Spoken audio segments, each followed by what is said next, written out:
Hey folks, good evening and welcome to The View with myself. And tonight we've got Michael who helps out with the American Leeds podcast as well, over on Alex's channel. But we are a man down tonight. Alex is not feeling well, so we send our best wishes to Alex and wish him a speedy recovery and hope he's okay. So just the two of us this evening, and a pretty straightforward format. What I will say before we start off is, just in case anyone is watching this who normally watches the news videos as well, this is just a one-off, slightly different than what we do normally, and isn't interfering with the news videos. They will still be in the mornings as per usual.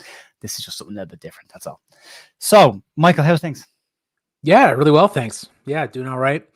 It's getting cold over here in Canada, but yeah, same here. I don't know about all of Canada, but where I am anyway, in Southern Ontario, it's getting chilly. Yeah, we saw minuses in Celsius for the first time today. Yeah, -1. You're like, yeah, it's coming. Yeah. Have you enjoyed the World Cup? You know what? Actually, I thought the group stage was pretty good. Some really interesting games. I haven't been able to watch it all, but I thought there've been some pretty good games in there. I was, sense of opinions always divide people, but I was really thrilled with the Morocco-Spain result. I thought that was just spectacular. I always have a soft spot for an underdog unless they're playing against the team I support. So. I can myself audibly cheering for Japan on two different games. Like, okay, I can do this. I think they're a class like Japan. I like the way the under-21 team, our Leeds under-21 team, cleaned up the dressing room after themselves this week, and I thought that was a little lean back to what the Japanese team have done, which is just really great. Fantastic. Who's going to win it, Michael? Yeah, good question. Possibly Brazil. I'm thinking they look really good. They look really good, don't they?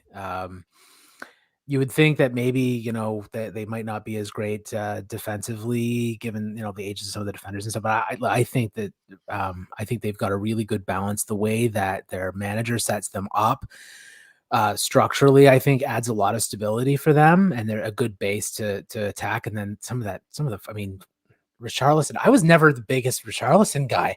Didn't rate him. He's just turned it on. It's unreal. Like, I didn't know he was that good. Honestly, I don't think he's ever shown himself to be that good. He has just gone up incredibly.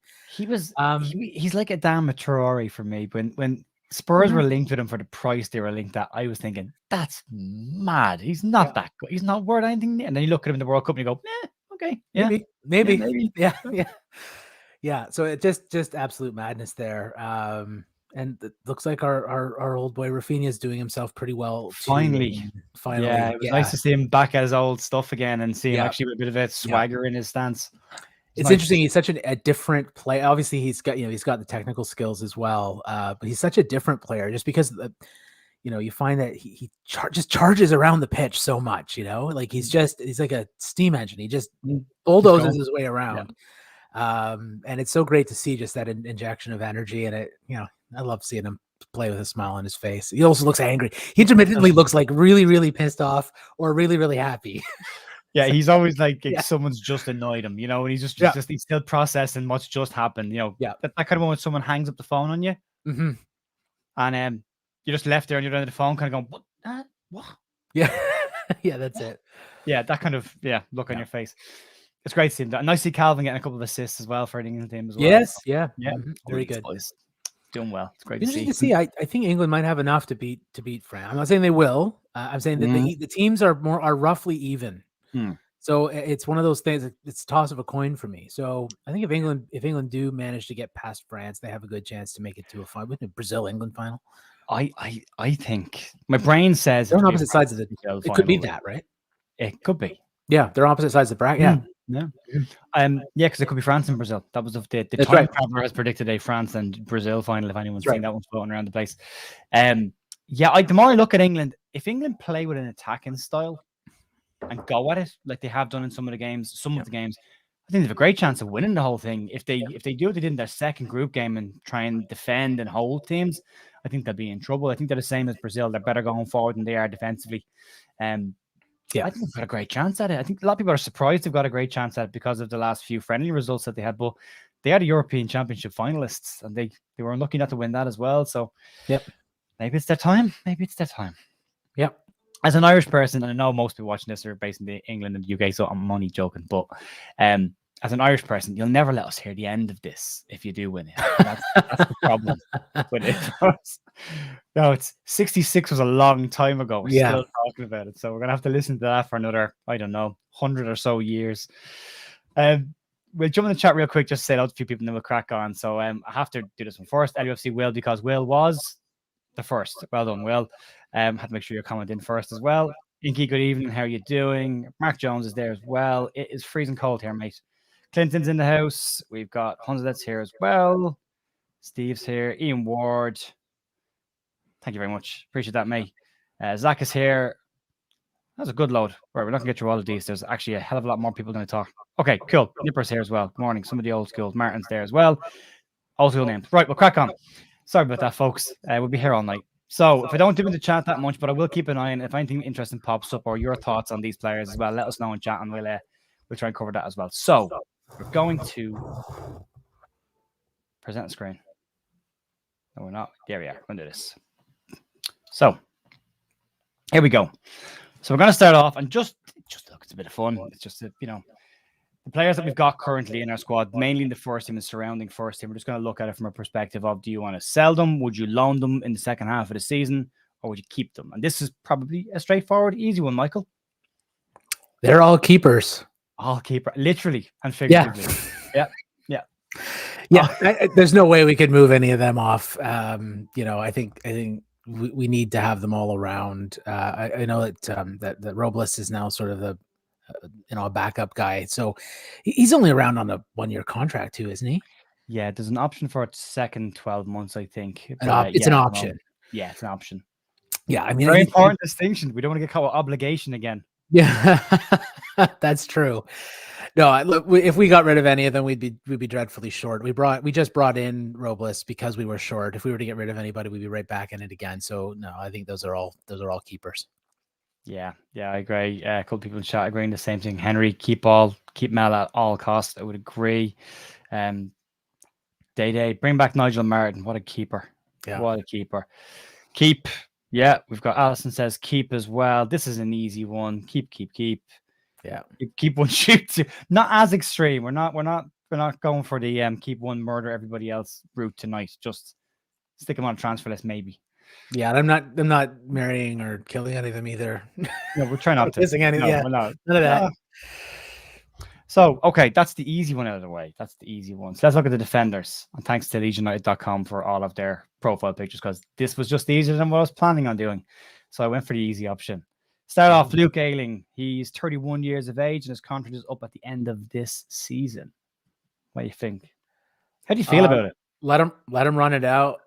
He's been a great servant to the club. I've always really enjoyed him as a player and as a personality. But it's probably time to move on. I think he's slowing down. Now he has come on, and has livened things up at the right back position. But I suppose I just don't think that he's really got enough in him to be able to do that consistently, other than as a fringe player. And do you really want to keep around a guy who maybe could be playing more at a different level, just to have him on for some fringe appearances or whatever, appearances off the bench now and again? So I think, even in fairness to him, probably let him see out his contract, thank him for his service, and let him move on. Yeah, it's funny because as the championship team is now looking like it's starting to head off into the sunset, it's he's one that I'm a little bit sad about, because he's got a huge amount of entertainment value from Ayling, but also the amount of work he got through, and he came in when things weren't great at Leeds, just before Bielsa came in. And I just think he's been fantastic. I think he's been a fantastic leader when Cooper hasn't been there. He's an obvious choice for captain to step in and lead the team. He looks like he's a fantastic influence in the dressing room. Everything about him screams pro. The documentary as well, it's hard not to fall in love with the guy's lifestyle as well and what he's done over his period of time at Leeds. So yeah, unfortunately it's a sad one, but I think it's probably maybe a 1-year extension for me. Give him a 1-year extension and have him as that impact sub coming off the bench. Not impact sub, but that extra player coming off the bench when you need it. Or again, just to have a good influence around the likes of the younger players. If Cody Drama does stay and stick around, it's a good influence to have behind him, guiding them. The Pablo Hernandez route in the last season that he was with us. Sticking with the young flip. Firpo. I'd be down with the I'd be down with a 1-year contract. If I just, you mentioned that before we get on to Firpo, you mentioned the documentary, and one of the things I just remember that I really loved about Ayling was how he was just so honest about, we're going to the Premier League, but I don't know if I'm going to be good enough for this. And I'd just like to say, Luke, you were good enough. You did a good job. You were good enough.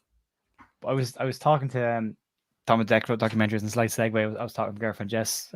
She's a big fan of Sam Greenwood, and she watched the Academy documentary on her own when I was away at work. Yeah, and I came back and she goes, I like that kid. I think he's got something. I really hope he makes it. He really needs to make it, and I'm really. She is super invested in him. It's just interesting to hear people latch on to things as well. And I said that he's had a moment that Luke Ayling had. He's had a moment that Joffrey's had. And until they play in the Premier League, there's that question of, can I do it at this level? I don't know. Can I do it? And then you see them have their moments. You're like, yeah. Now you know you can do it at this level. You can kick on and push on and get more consistency. I think Sam Greenwood's had that this year as well. But Ayling's definitely had that. Ayling was more than capable. It's a shame we just didn't get him there a year or two sooner. I would have loved to have seen him in Premier League under Bielsa at a much younger age. Yeah. But 31. From a defender's point of view, you start to get a bit slower. So yeah, it makes sense. Junior Firpo. I will fly to London. Back on the table, is it? Is shoot back on the table for this one? Is this one of the ones we have to bring him out to the back of the woodshed?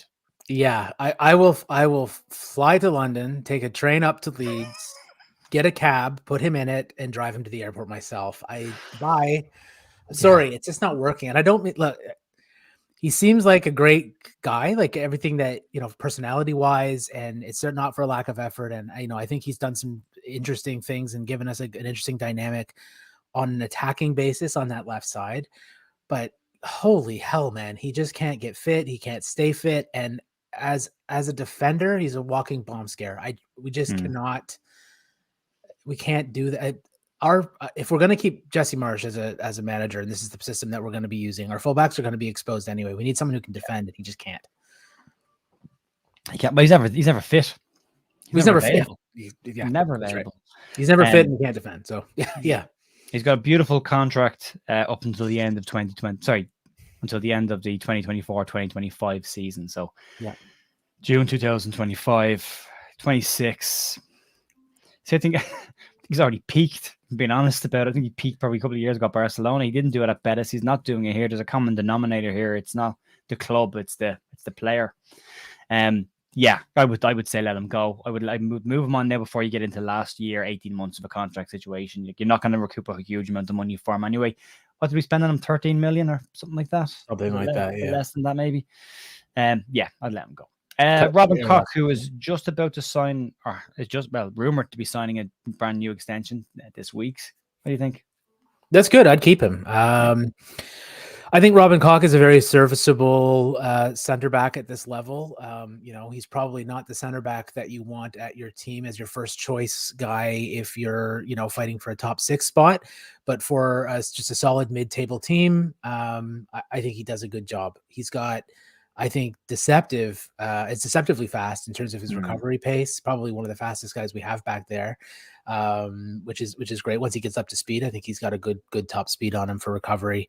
I think he reads the game really well. I think he does, he intercepts balls a lot really well. He's able to also be a little bit flexible because he can play that central midfield role as well, the defensive midfielder role. So I'd keep him. I'd keep him on. And also, he's getting to be in that sort of like senior role model age bracket as well. Seems like a good guy to have around to mentor some of the younger guys. And perhaps when Charlie Cresswell is done with his loan, that's a guy that he could look up to potentially. Yeah, I thought he had a very good start to the season before the Brentford game. It kind of fell apart after Brentford. I think he's kind of struggled to get his form back, but then he's playing beside two players that haven't been in great form either. And he's been unlucky enough to be stuck on the same side as Junior Firpo once or twice. So yeah, I think I agree with some of the comments here. I would definitely keep him until we get to a position where we can get a better centre half than him. But I think of the three that are there that we pick, excluding Stroke, if you're looking at Cooper, Llorente, and Koch, I think Koch for me is probably the better of the three. It doesn't say a lot really. The bar is not particularly high, but I would hang on to him as well. Right now would have to Skip or Cooper coming into the second last year was contract. I believe 2020 ended 23-24 season. So June 2024, his contract is up. He's 31 years of age now. Yeah, I don't think I would necessarily move him on. Again, it may be just a situation. You're not going to get anything from him if you try to sell him. No. I don't, who's perhaps a championship team would want to buy him. How much would they pay? I don't think it's going to be significant at this point. So it's maybe just worth it to keep him around for some of the intangible reasons, his leadership, especially in the dressing room and that sort of thing. And again, I think that he's serviceable as a defender. I don't think that he should necessarily be our starting defender all the time now, and that brings in questions about whether or not he can retain the armband if he's not playing all the time. But I wouldn't necessarily get rid of him. I don't know if we can really afford to get rid of someone of that stature at the club and not have a path to replacing them immediately anyway. So, which I don't think we do. No. So I would say keep him for now and see what happens with the contract and how he does next year, knowing again that the injuries with him are starting to pile up and occur quite more often. So reduce the workload, keep him around for some of the intangibles. Yeah, I agree. The injury thing's an interesting one because he was fine for a while, and then he gets maybe 1 or 2 a season where he's out for a couple of games. He's 2 different parts of the season. He seems to be picking them up a little bit more frequently now as well. And they're all those kind of niggly ones, strains, stuff that keeps you out for a couple of weeks. Nothing major. But yeah, I agree with a lot of what's being said in the comments. I would definitely keep him around for what he gives Leeds off the field. He is clearly a big influence in the dressing room. Yep. Players clearly like him. Leeds vote for their captain, and they've continuously voted for Cooper. So yeah, that's something. It does say something, yeah, and it says something about his character. I'm pretty harsh on Cooper when it comes to playing for Leeds, but that doesn't take away from what he gives to Leeds. I mean, I've never doubted his work rate or what he actually tries to put into Leeds, and clearly he's a massive influence off the pitch. I would do the same. I would look at transitioning him into maybe a coaching role behind the scenes or an ambassador, or keeping him at the club. I don't see him going anywhere else, really. I think that's right. He's a Leeds fan. This is the club he wanted to play for. Now he's here. I think he'd probably finish out his career here if he gets a chance. I think he would, and maybe it's a similar situation. What you're saying, if you give Ayling a 1-year extension and just sort of have him in that senior role where he's around for some games, but not having to rely on them as a first choice. But again, that raises questions about the armband and whether or not he can retain it. Yeah, and we got to midfield. There's Tyler Adams, the obvious choice at the moment being talked about, but at the same time, is he going to even be there by the time Cooper steps away? Fully remains to be seen. Diego Llorente, who, when he came into Leeds in his first season, looked fantastic.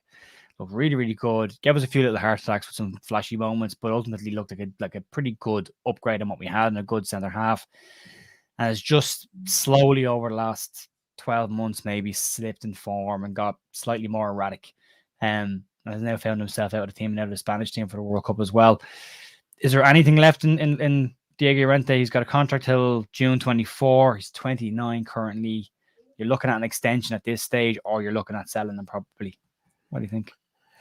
Well, it's an interesting one because he was always, I think it's similar to Robin Koch. They're pretty good defenders generally that always have an error in them. Like a mental. It always seems like a mental lapse.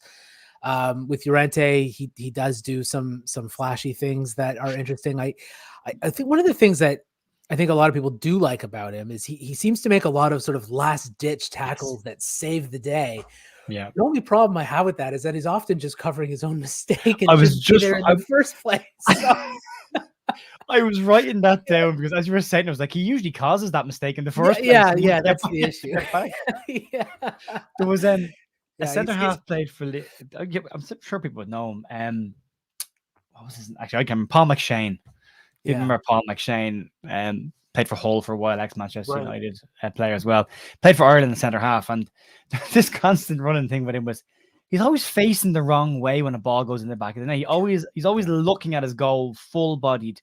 Yeah, I don't understand why he gets himself in those positions. Then you realize pretty quickly he's out of position and running back into position when the ball goes in the back of the net, ends up facing his own net. So it was usually he was in the box. He'd save a couple every now and then, but usually he was in the box because he caused the problem in the first place. I think Diego slots nicely into that bracket. If I see a centre half doing a Cruyff turn on the edge of the box, I get really nervous. Yeah, well, it's just not necessary in most cases. Like it's not necessary. No. Yeah, I would get rid of him by the end of the season. I wouldn't say it's necessarily a January thing, but again, that's somewhat predicated on the fact that we need to be able to bring someone in to replace him. We do. Yeah, I Is would. that Charlie Cresswell? I don't know. Is it? Well, he had a pretty poor return from Millwall the other day. Again, I don't want to get too harsh. Still a child, and at center back, like it's was he 20? Yeah. Charlie? He's 20, yeah. 20, yeah. No, is he even 20? Oh, it's a good know. question. I gotta check that. Now, give me 2 seconds. I gotta check that. I could be even. I think he might be only 19. But he's making mistakes where you want him to make mistakes out on loan. He's 20. Turned 20 in August. Turned 20 in August. Yeah. Well, so Cresswell seems to me like he's I think again a very good defender, but he rushes out a lot. He's a bit rash. It may just be a maturity thing for him at this point. Yeah, I think so. Worse than Llorente though? Probably not. The thing about young players is, and it's always the same with young players, if they've got an error in them, it's usually concentration. It's usually a momentary lapse and they switch off for a second and they make a mistake. But that usually goes away as you get older and more mature. The concentration improves. I think that's what Charlie is at the moment. That's the whole point of him being out alone is go somewhere else and get that out of your system. So when you come back, it's done. Same when Brighton gave us Ben White. I just don't think they thought it would work out as well as it did. So yeah, I think you can't sell unless you bring somebody in. And I don't see us bringing a centre back until at least the summer. So at the earliest. So I would be in the same boat. Keep him until we can sell him, until we can get somebody else in to replace him. The machine, left full, centre mid, defensive centre mid, left wing. Hasn't played up front yet. Played right back. Stuart Dallas. Back on the grass, ahead of schedule, as he should be, because it's Stuart Dallas. And looks like he might get back in the Leeds squad before the end of the season, which would be amazing after a break in your femur. What do you think?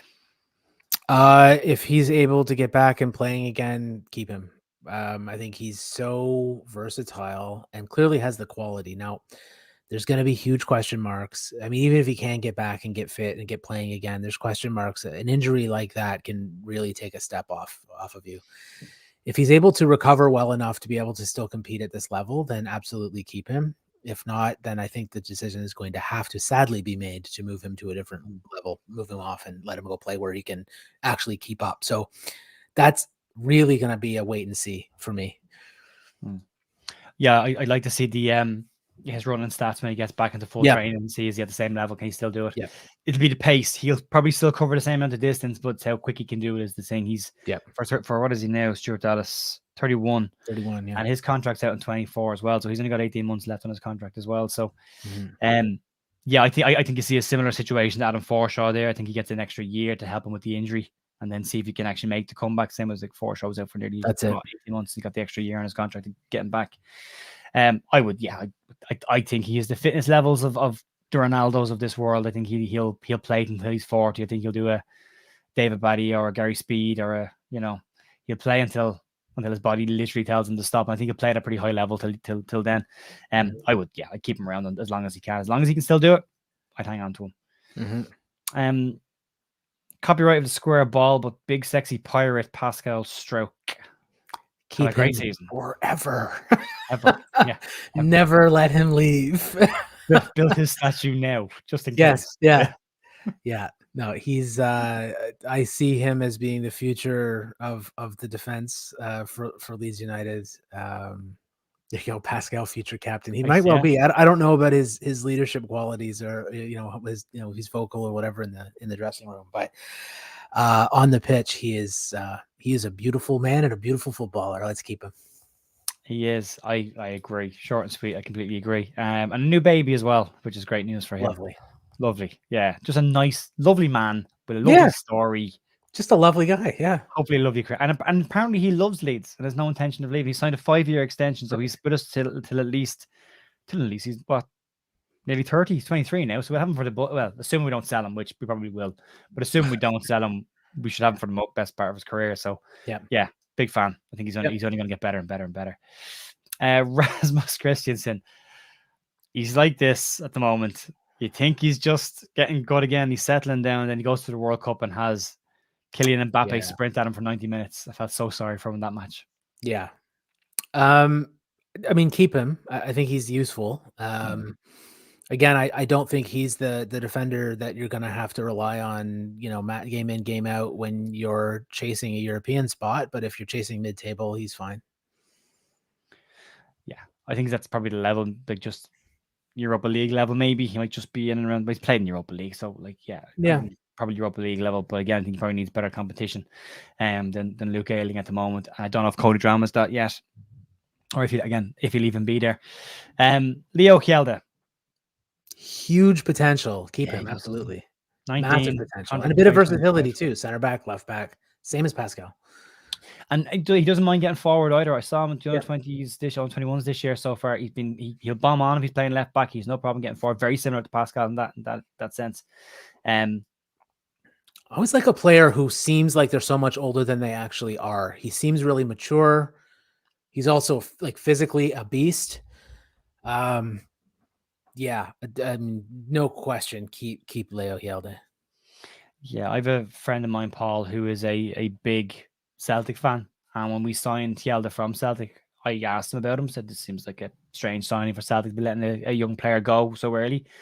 And he said when they brought him in, they thought he was going to be the next big thing, the next Virgil van Dijk. They had targeted him. They'd seen the attributes. They thought this was going to be a fantastic signing, but he couldn't stay fit. He was constantly injured. And they sent him out on loan. And he got injured on loan. And then he came back and Leeds bought him. So a lot of things with 16, 17, 18-year-olds is growing pains. They get a lot of injuries. Remember Steven Gerrard, when he was 17 and 18, was actually literally out injured with growing pains because he was growing so quickly.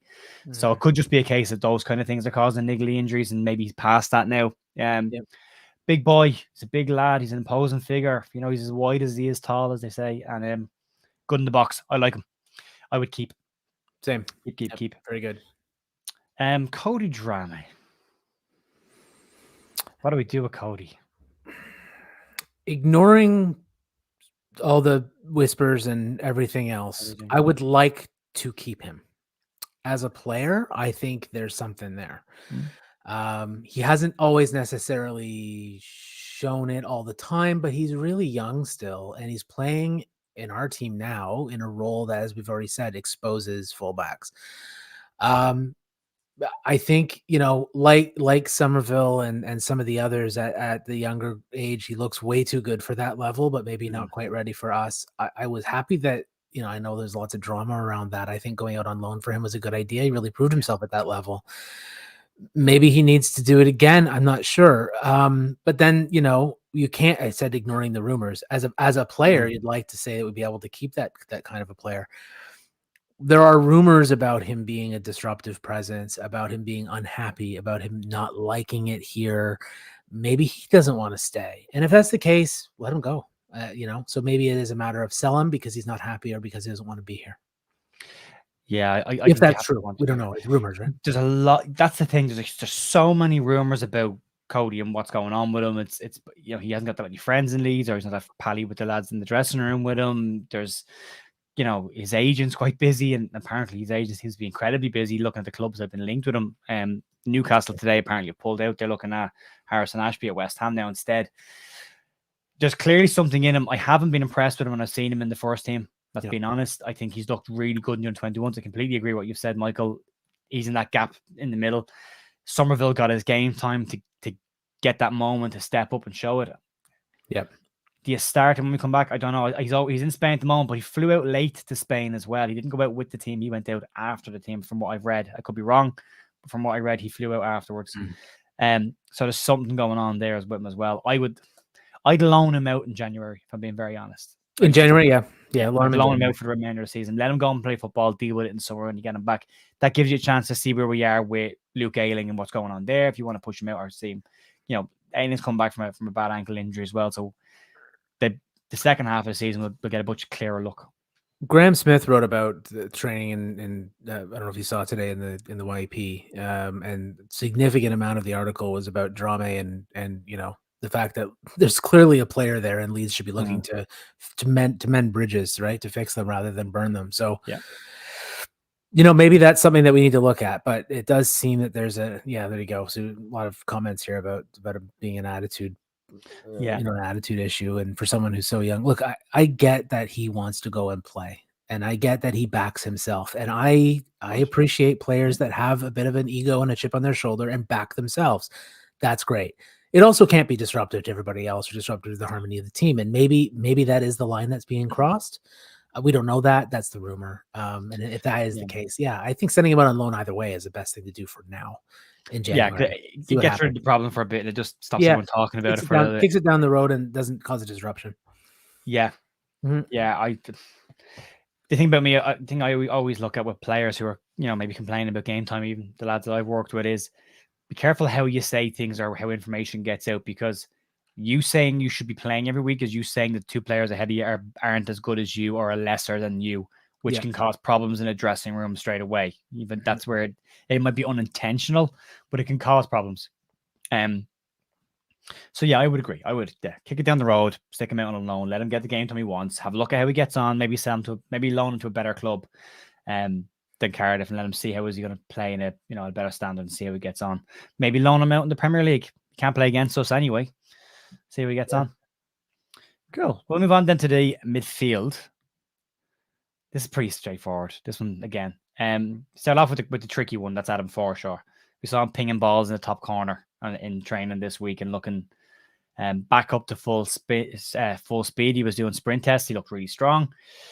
He is 31 years of age. Contract's up at the end of the year. Leeds have an automatic option to extend. So if Leeds decide they want to extend, the contract's automatically extended. What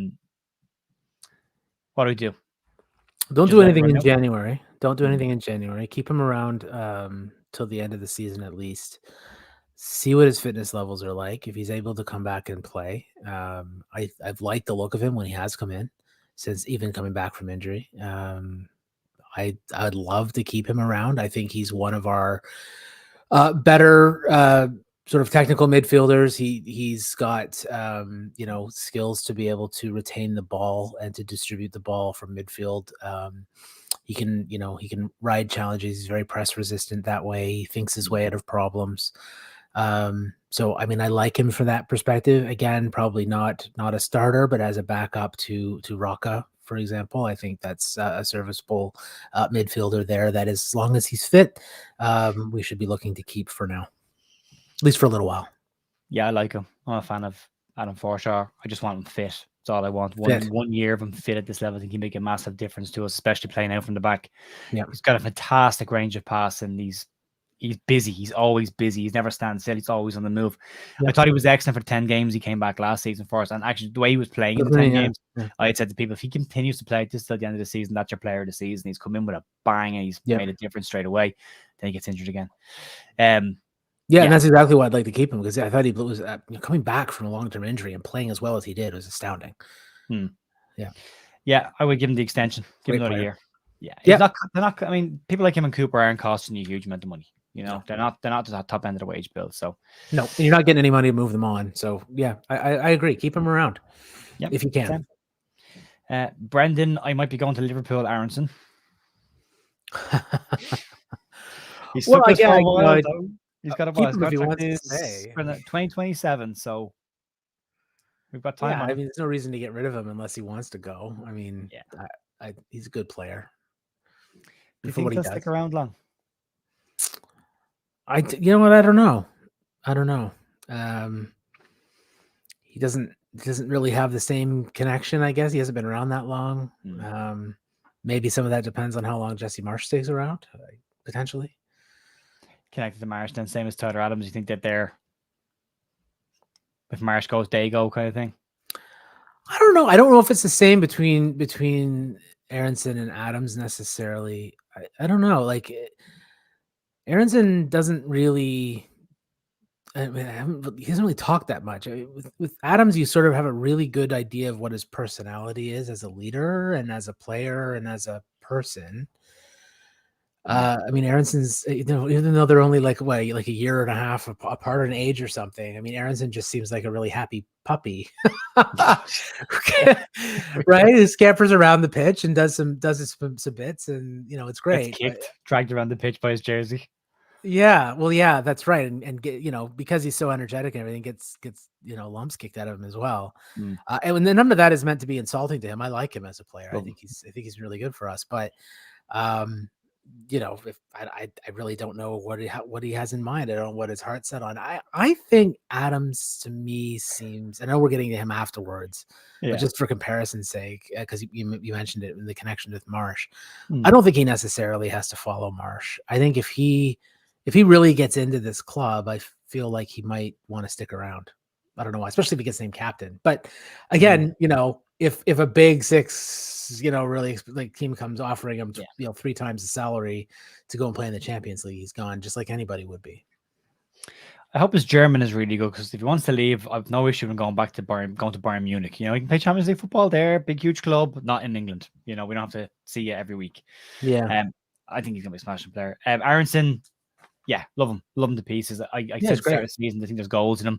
I just think he's been desperately unlucky the first half of the season to find the back of the net as often. Yes. I think he will. I think there will be goals there as well. I think there's more.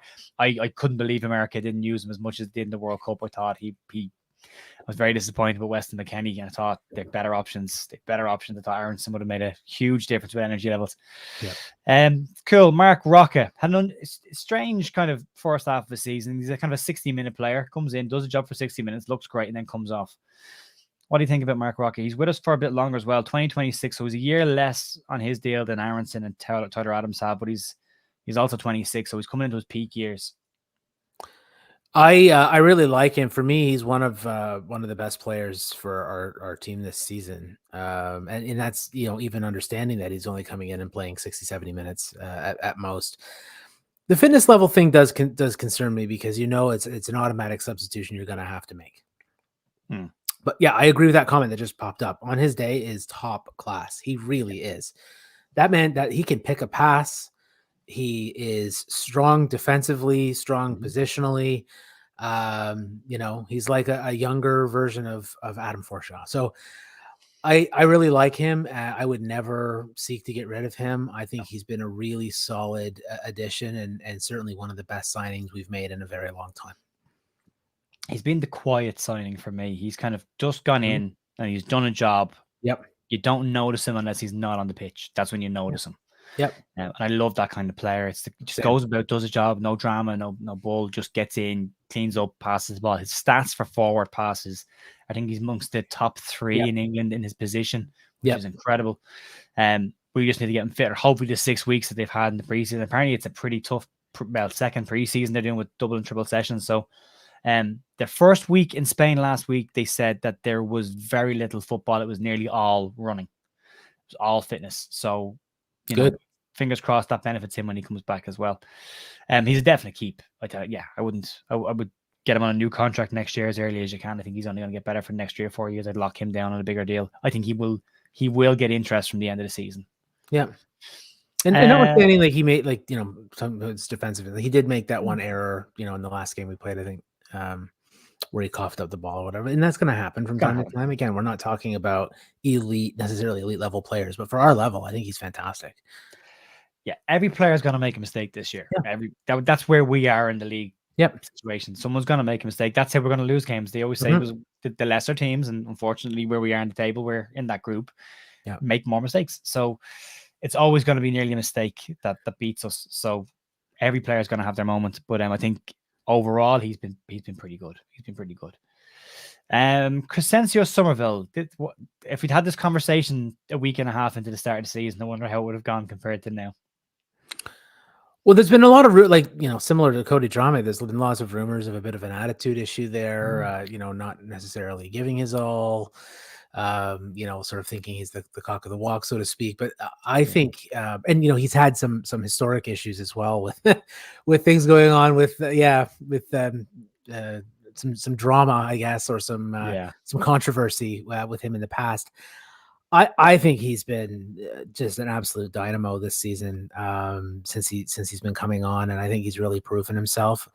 He's one of those kids. He's like, I think I should get the opportunity. He finally got it, and he made something of it. He really did, and I'm extraordinarily pleased for him. I think Willie Gnonto and him have become really close, which is is lovely to see.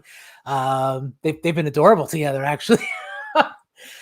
smiling and dancing and everything else together. Did you see today's stuff in the gym with the two of them doing dancing in the gym? I love that. It's fantastic. I wouldn't want to move Cry on at all. I think he's fantastic, and we should be looking to keep him. I don't know what's his contract like. Somerville 2026. I would be shocked if he continues the way he's going if there isn't a new deal on the table by this summer. Well, there's going to need, not necessarily for the timing, but just because if he's now proving himself as a regular first teamer that can contribute like that, he deserves more.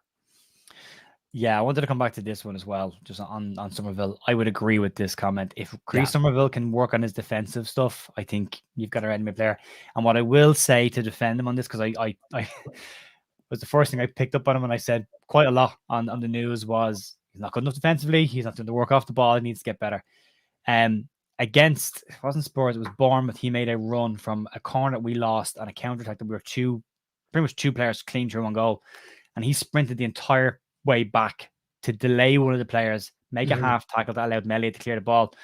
I thought that's exactly what we need from him. He's got that ability, he's got that speed. He needs to track back and do the work, and he has the energy to do it. So, if he's already starting to show signs that he's learning, and that's all you can ask. And despite his small frame, he seems stronger now than he ever has before. Really does. Well. He's learned to use his body, so that's great. Yeah, he really has. The goals he's got have been really close quarters. I've had players leaning against him, pushing him, and he still managed to get a shot away. Really quick one here, just throw this up. Graham, thank you very much. Really appreciate that, mate. That really helps, and I really, really appreciate it. Didn't have to do that, but I will say thank you very much for that. Appreciate it. This is the interesting one. Chris Somerville's form has changed my opinion on the next man. And how I feel about it. Jack Harrison, rumors of a new contract also this week. One of 3 or 4 players that are in contract talks at the moment for an extension. Blame some of the stuff that he's had in the first half of the season down to carrying a few injuries that were causing him issues. That might have been where his bad form was kicking in. He just wasn't playing as well. He said that it's down to a lot of injuries and niggles that he's had, but he feels fine and he's back to best shape he's been in, and he's ready to go for the second half of the season. Given how he finished the first half of the season, where's your head at with this one?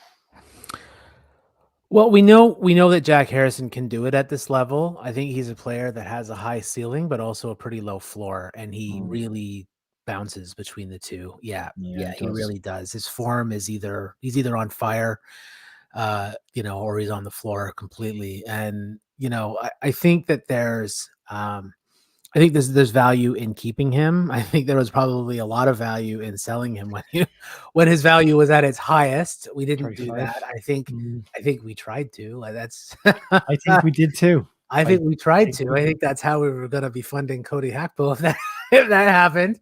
But I obviously that didn't happen. And the new deal's on, and it looks like he's encouraged to do that. He was the one that himself was talking about there being a new deal and his agent coming over, right? Yeah. So it looks like that's something that he wants to do. So if in fact he was told to piss off or at some point earlier, he's obviously put that behind him. Look, if there's injuries, I hope that was the conversation. I hope Victor Orton walked in this Spanish accent, just screaming across the "You piss off." That's it. Newcastle wants you. You can go. Yeah, that's it. Look, if he's saying that he's carrying some injuries and the workload that he's had since he started with us 2 seasons on loan and then signed with us permanently, I wouldn't be surprised. Like, there's very few players that you see that work harder than Jack Harrison, that play as much as he does. And if he's picking up some injuries and still trying to play through them because we have nobody else that can do that job, God bless him. Thank you for that. And I would keep him, honestly, at this point. Maybe there was a time where I would have said sell him, but now's not that time. You don't sell when someone's value is dipped, unless you really have to get rid of them. So I would, given the fact that they're looking to give him a new contract, I'm content with that decision.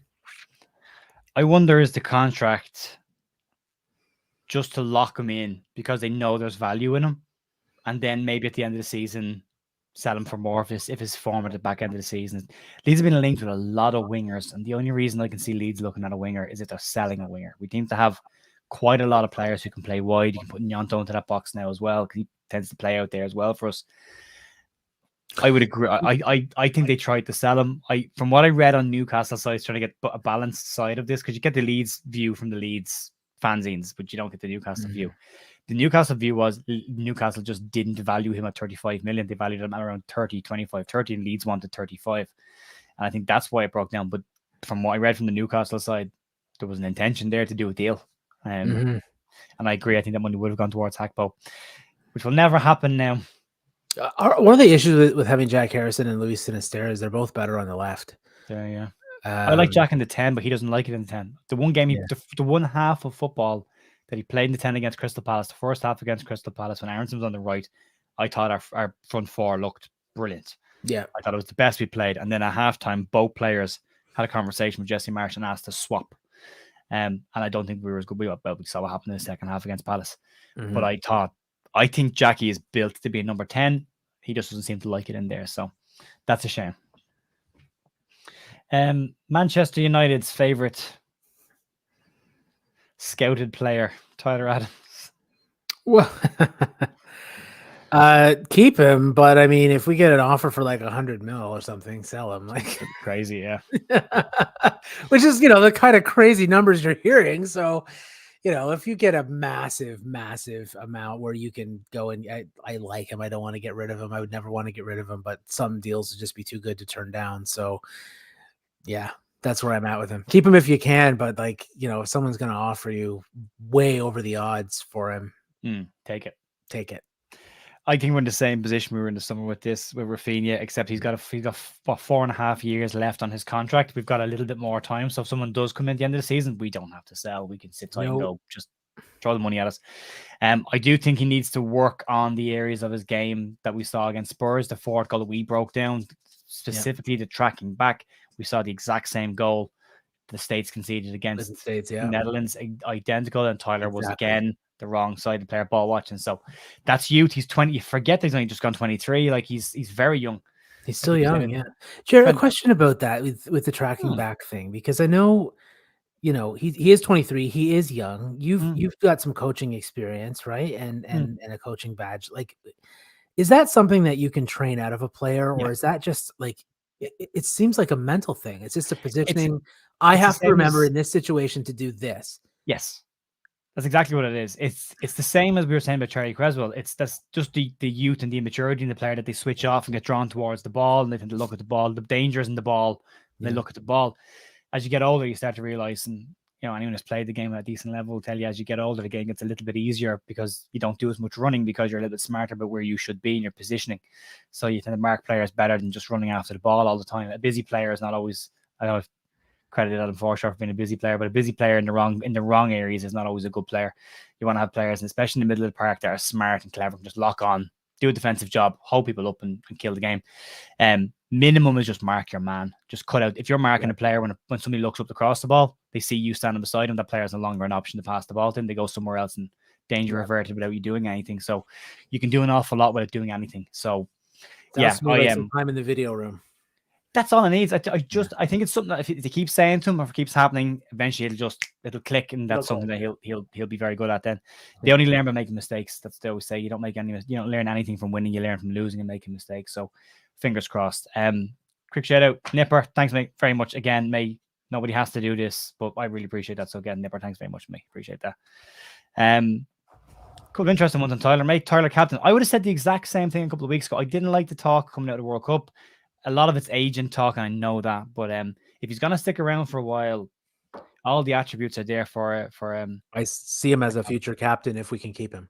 Yeah, that's the question. Does he want to be here? There's a certain amount of money on the table that you just can't say no to, right? Yeah, there is.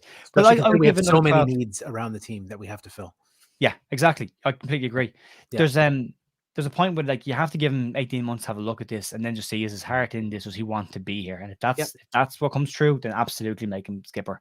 No issues at all with that. He's had a terrific World Cup, and he's had a very good first half of the season adapting to the Premier League. And from where they've come, like Christensen, Adams, and Aronson, they've come from two different leagues, but they come from the center of Europe. It's a very different game coming into the Premier League, and I think they've adapted reasonably well from what you should expect from players, and especially put three of them in the same team together at the exact same time. That's a big learning curve for nearly half your team. So yeah, I think he's great. This kid beside him looks pretty decent as well. Darko JB. Does he banging on the door, isn't he? Yeah, I think he is banging on the door. just a really excellent all-round midfielder. He's got defensive capabilities. He's big. He's really strong.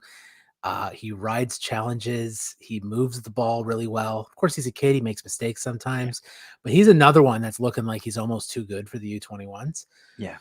Maybe a loan for him. Yeah, I'm exactly the same as you. I would loan him out in January. I wouldn't even wait any longer. I would want him in the team next year, or at least be coming off the bench. I like him. Physical presence. The only part of his game that I think he gets in trouble with is sometimes he hangs onto the ball a little bit too long in the wrong area of the park. Yeah. Something that when half the Leeds first team played for the under-21s in that league game earlier in the season, Pat Bamford screamed at him, which was audible on the commentary because there was nobody in the ground. You could hear Pat Bamford screaming at him, letting the ball go. Yeah. So, and he did it against Crewe as well. So I think there's dwelled on it a bit. Tiny little thing. That's a tiny little thing for a defensive midfielder. Yeah. Again, that's just experience and knowing. And the thing is, he's really good on the ball. He's good with it at his feet. You see him get out of multiple challenges. He moves it really well, agile. But there should be a time where he's looking to release it maybe sooner than he does sometimes. And that's I agree with that. But that's just training and experience and trusting yourself to be able to pick the pass and vision, seeing what's ahead of you. So, I wouldn't expect him to have all of that already. He's very young. And I think a loan would be perfect for him at this level. Yeah, probably in the championship, maybe. Yeah. Next one's an easy one. We can skip past him pretty quickly, but Luis Sinisterra. Keep next. No one's getting him. Move on. Yeah. We will. We're just going to move on. Mateus Click. This is a painful one. It's that championship group again, isn't it? It's one of those. Well, it's a championship group, and it's one of my favorites in it, and also the only man I've ever seen score at Elland Road when I was there. So I saw J. Roy Grott score at Elland Road. There you go. There you go. There's a rare one. It was hammering down snow. I was in England for a work event. I was doing a tour at my job, doing events, and I decided to take the weekend and not come home and then fly back to the UK. I decided to stay and drive up to Leeds, stayed in a hotel, got snowed into a hotel, had to walk across to the ground, did a stadium tour that morning, and then went out and one of the worst Leeds teams I've ever had the misfortune of sitting watching. It was dreadful. I watched them 4 times that year trying to get over, and it was awful. Yeah. But I saw J. Roy Grott's only goal for Leeds, and I think it hit off his chest or hit him in the knee and went into the back of the net, and he celebrated in front of the South Stand like he'd scored an absolute screamer. So yeah. At least you saw a decent player score. Well, the goal that I saw him score was the one that Aston Villa thought we should have kicked out instead. So you were at that game? I was at that game. Oh, what a game! The only game I've actually ever been to. I came over from Canada with my son, who was 10 years old at the time, and we went to the Give the Goal Back game. Unreal. Yeah, it was fantastic. Where were you sitting? We were in the East Stand Upper. Oh, okay. We could only get the only tickets we could get were hospitality tickets. There's no other way of getting anything. Yeah, it's really hard to get tickets even then, right? And that's Bielsa's first year in the championship. So in order to guarantee that we could actually get some seats, I went all in and got the hospitality seats. So we were at East Stand Upper. It was a good view up there, though. Really see the whole pitch, and it's not you're high up, but you can see everything very, very well. I would have loved to be down in a lower area going absolutely nuts, but maybe it was good with a 10-year-old to be where I was for our first time. There was some choice words from John Terry on the sideline that day.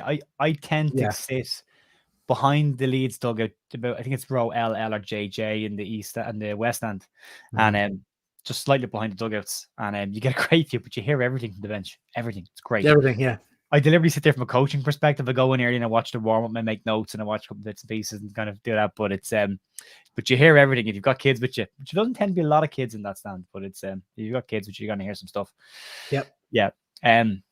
What do you do with him though? He's not being used. I feel so bad for him because he missed. I think he's good enough to have been in that Poland squad at least, maybe not as a star or whatever. But he's just not playing, and there's no way they can justify putting him in. Although there's some rumors too that it was falling out with the coach for the manager rather than so maybe it's that more than anything. I wouldn't want to see him leave, but maybe it's best for him that he does because he's just not playing.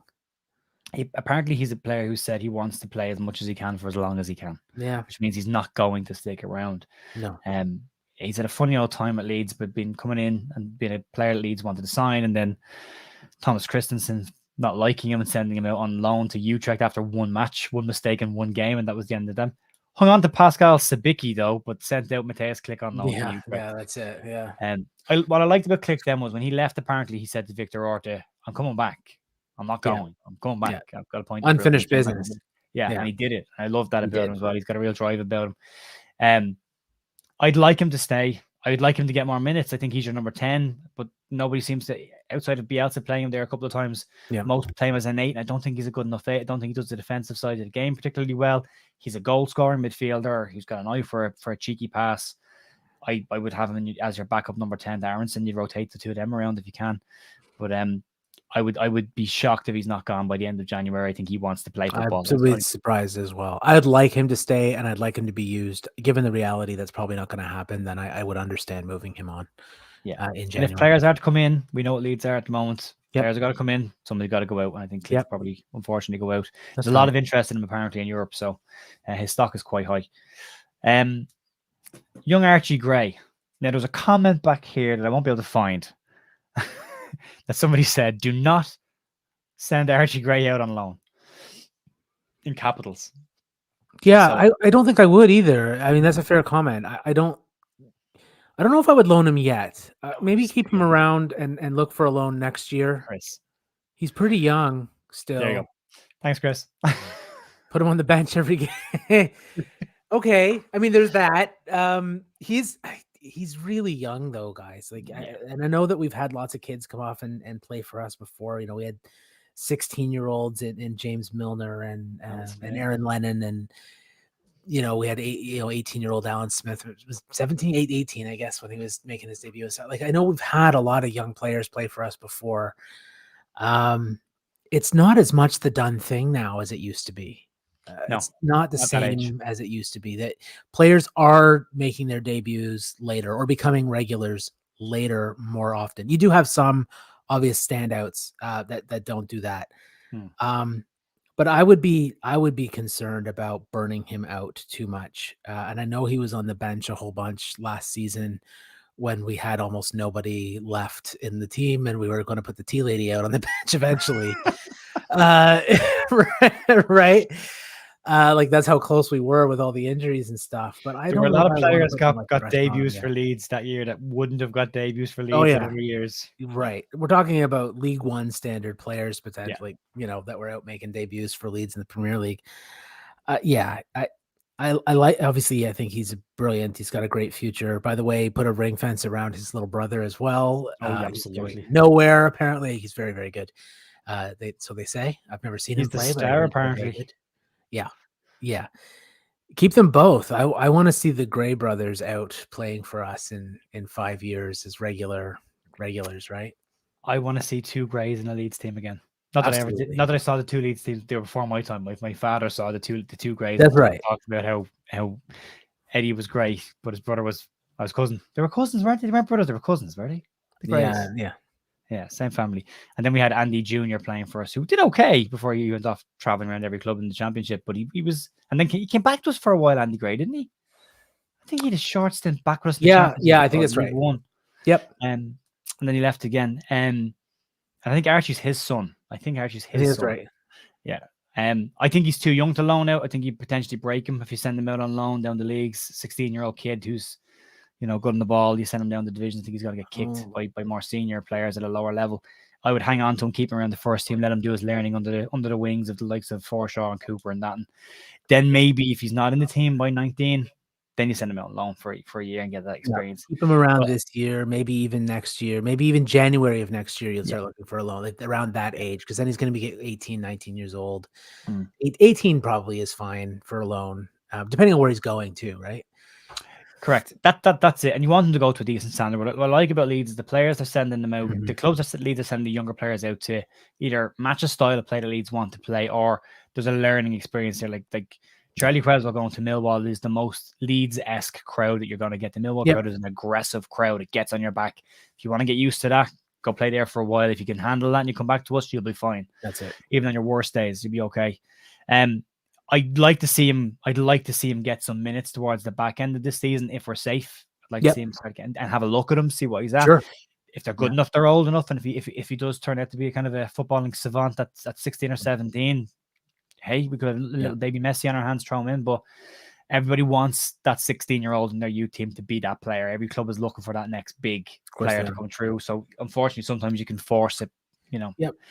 He needs to develop physically. He needs to get stronger. We saw what happened in preseason when he was tackled by that horrible jerk, John McGinn. Exactly. And I just am afraid that that's going to keep happening. That people are just going to keep throwing themselves into him at a young age and just ruin him. So let's just let him get stronger. And I would. It's exactly what I would do if I was an old, and I have done as an older player on a pitch. If a young player who has a bit about him comes, I'm like, I'm just gonna have a little stand beside you for a few minutes and see how we get on. You know, have a nibble and see if you can frighten them into making mistakes. And yeah, exactly. Yeah, he's just gone 16, Steve. Yeah.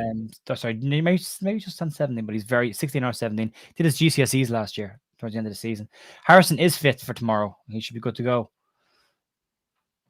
Well, yeah, sorry about that. Yeah, poor Sonny Perkins didn't get the best treatment here.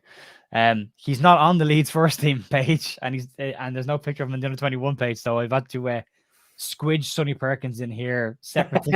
And it didn't.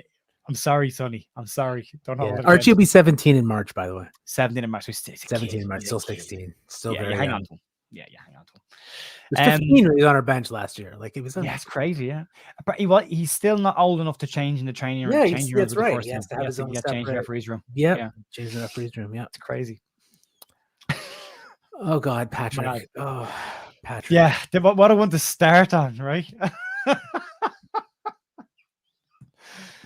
He's injured again. He's in Germany for operation on a groin problem and is likely to be out for 2 weeks. That's 2 weeks of no training before he's back, which would give us 2 weeks before the restart of the season. So he's not going to play against Man City.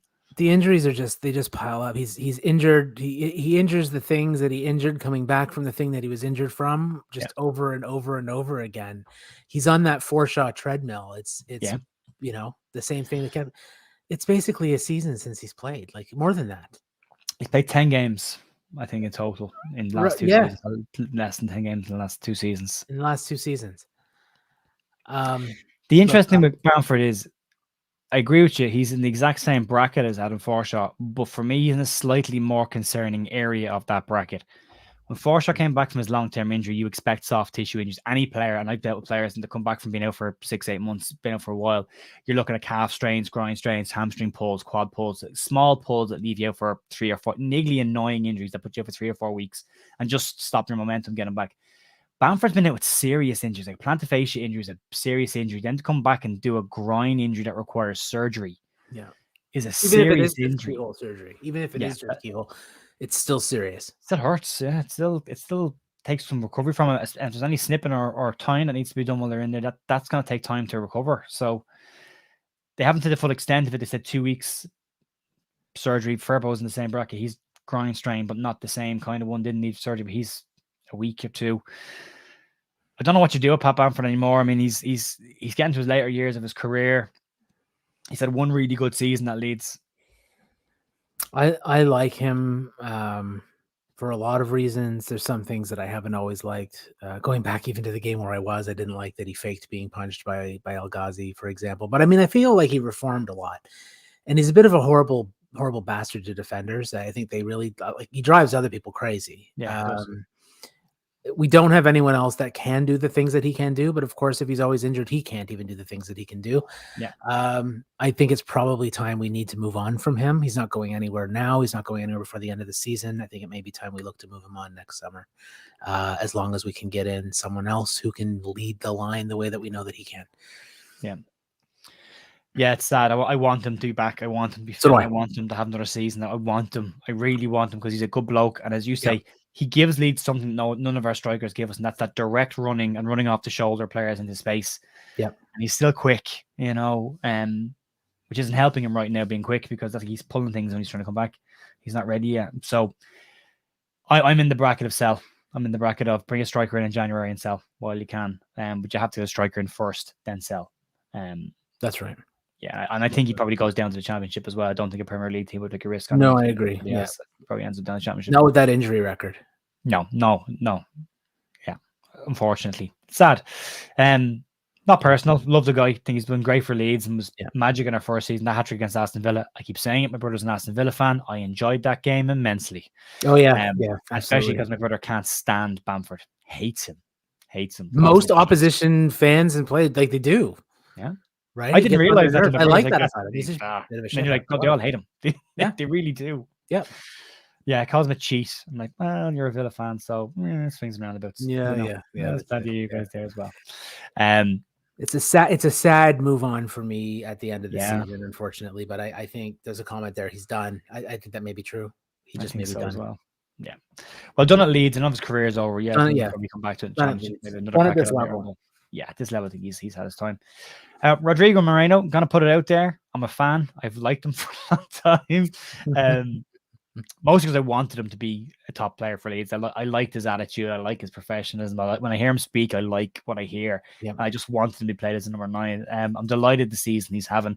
You don't get a huge amount else from Rodrigo except for the goals, and it's a good job that he's scoring the goals. You get pressing from him for about 50 minutes, and then the pressing starts to stop because he starts to get tired or starts conserving energy for certain runs. Yeah. But he's in a fantastic run of form. How he didn't go to the World Cup with Spain is a shocker to me, considering the run he's on. When he's been in the Spain team, when he hasn't been on good runs and hasn't even been in the Leeds team, he's managed to get into the Spain squad. So unfortunately, he takes a good penalty. Yeah. If only they listened. Yeah. They could have used a good penalty taker, as it turns out. He's not getting any younger, and he is coming to the end of his contract. Yes, and I guess there's some talk, some rumors about a new deal being put on the table for him. I think it'd be a short deal, probably a year. Yeah, a year extension, maybe 2. Yeah, I don't think he get much of a pay rise. Does he have 18 months left? I think he's 18 months left as well. He's in that bracket of a 4 or 5 of them that are getting. So a year or 2, probably. Yeah. I'm okay with that. My position on Rodrigo until this season has always been great player, not a great player for us. Not with the system we were playing. He didn't fit. It was the wrong choice of player. That's not to slate him and his skill set or whatever. It just didn't seem like a good system fit under Bielsa. We've seen that a few times. That wasn't a good system fit. We also sort of saw that with Dan James, even though you would think on paper it would be, but in practice it really wasn't. In a lot of ways, he was being played out of position. I also think perhaps that may be the case with Rodrigo. Maybe better at a front 3 situation. But he's scoring goals. He's doing really well as our leading striker right now. He's really sort of proving his worth at this point. He is in the form of his life. Do I expect that to last? No, not necessarily. But I think there's now he's sort of found his niche or his place in the club and in the way that we're playing right now.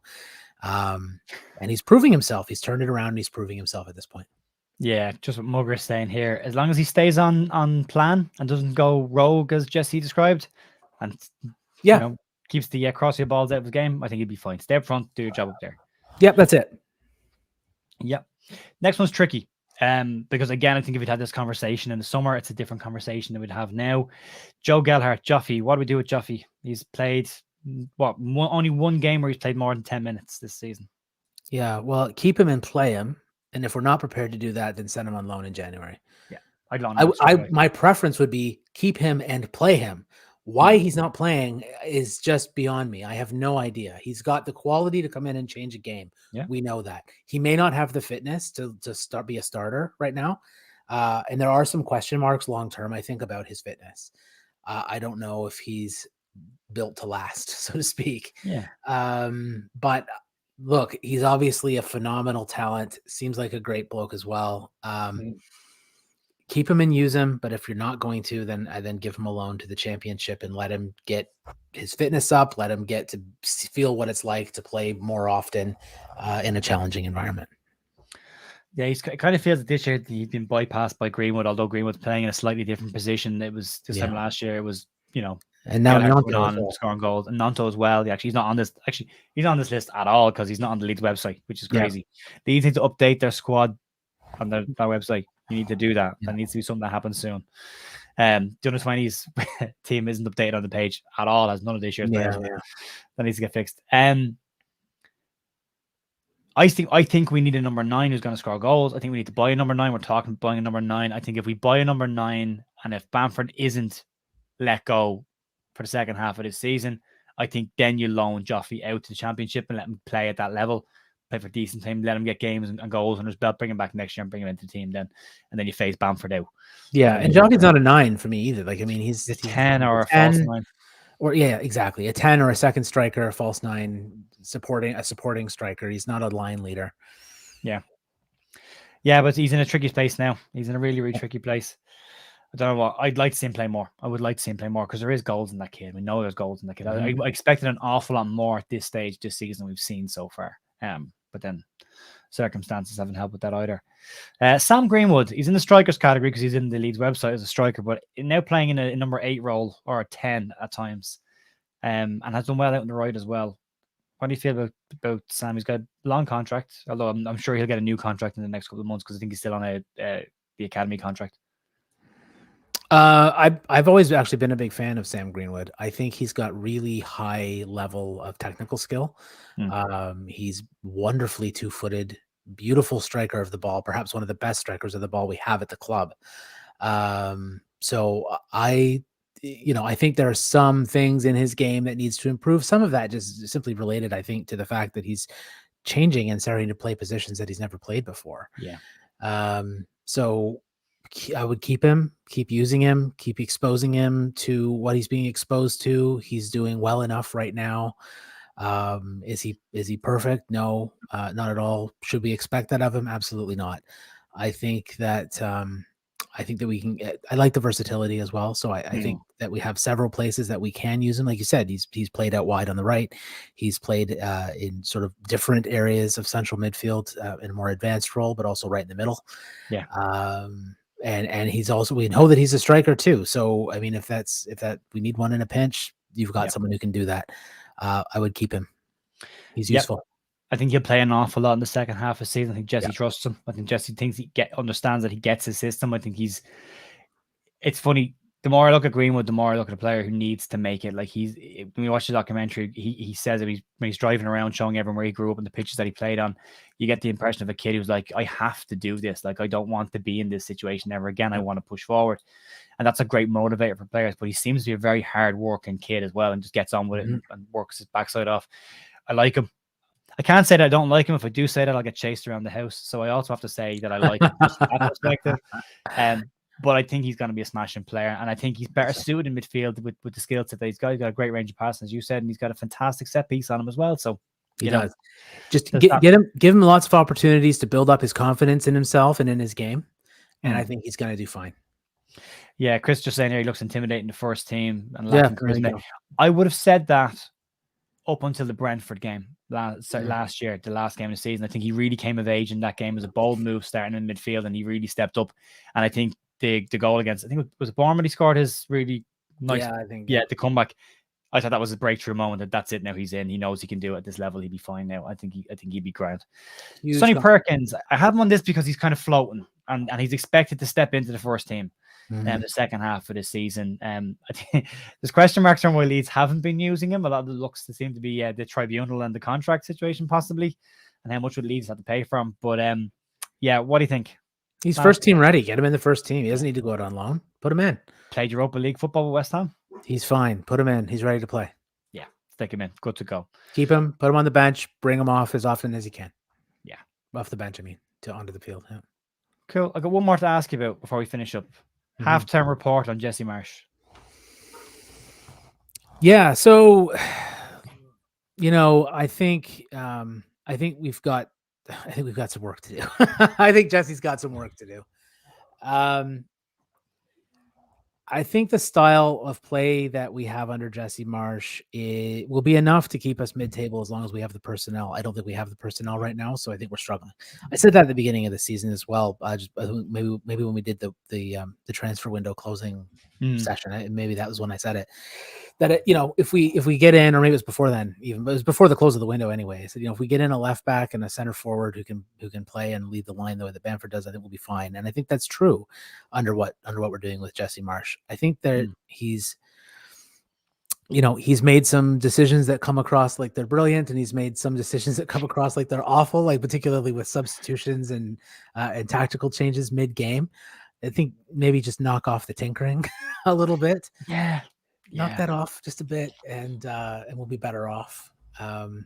You know, don't tinker when you're ahead so much. And I know that you want to protect Leeds, but honestly, we're not gifted enough to be inviting pressure like that. Like, just keep doing what works, man. Do you think he's guilty of overthinking at times? I think so. Yeah, that's what it feels like to me. Yeah.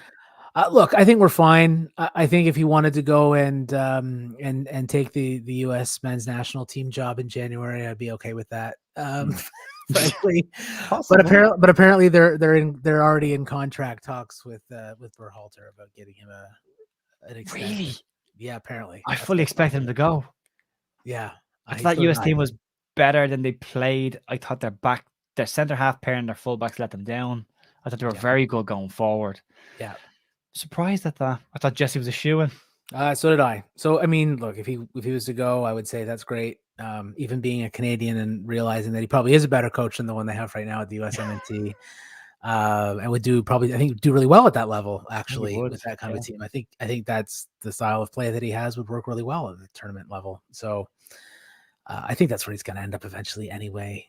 I think it's where he wants to go. I think national team manager appeals to him. He said it was his dream to do it at some point, and I think he'll do it when he's younger rather than older. A lot of well, international football's changing. It used to be a case where you manage international team when you're at the end of your managerial career. Now it seems to be a case of a lot of nations are going for younger managers or coaches coming in to take on the role. So it'd be interesting to see which direction the USA go. Well, you know, it's a little out of his hands if the U.S. Soccer Federation is going to be offering it to the current guy again. But I'm sure that Jesse, I mean, come on, wouldn't he love to manage his national team? It's his dream job. He's already said that. Wouldn't he love to do that when the World Cup is in the U.S. as it's going to be next time around? So I guess it just depends on what this deal is that they're putting together with their current manager, if in fact that's even true, and whether or not he would go. But I mean, I think he would jump at the chance if he could, and I would be okay. I would be okay with that. I think there's a few temporary moves being made at national level. I think Germany are doing the same. They've decided to give Hansi another bit of time. I think they're waiting on Jurgen Klopp. They don't want Tuchel. They want Klopp. They're willing to give it a year before they make the move for Klopp. So they've got the Euros and the Nations League between that. I think the States could be doing the same. They'll give Berhalter the job for a little bit, see what happens with Leeds with Jesse Marsh, and then see what that. I think Jesse may have spoken to him as well. He said he hadn't spoken to US Soccer. You kind of get the impression that they know, he knows. Yeah. We'll just give it a bit of time. He wants to do a thing at Leeds. We'll give it a year. It'd be interesting. To see. Yep, that's right. Michael, I'm gonna let you go because my other half just walked in the front door, and I better get off this computer at some point. So I gotta go to dinner. Yeah, you do that. I'm gonna let you go, folks. Thanks for watching, by the way, and thanks for getting involved in the chat as well. If you can get your comments up on screen, we'll do better next time, I promise. And for everybody else, I will see you back here tomorrow morning with the Leeds news. Thanks for watching, and we'll see you then.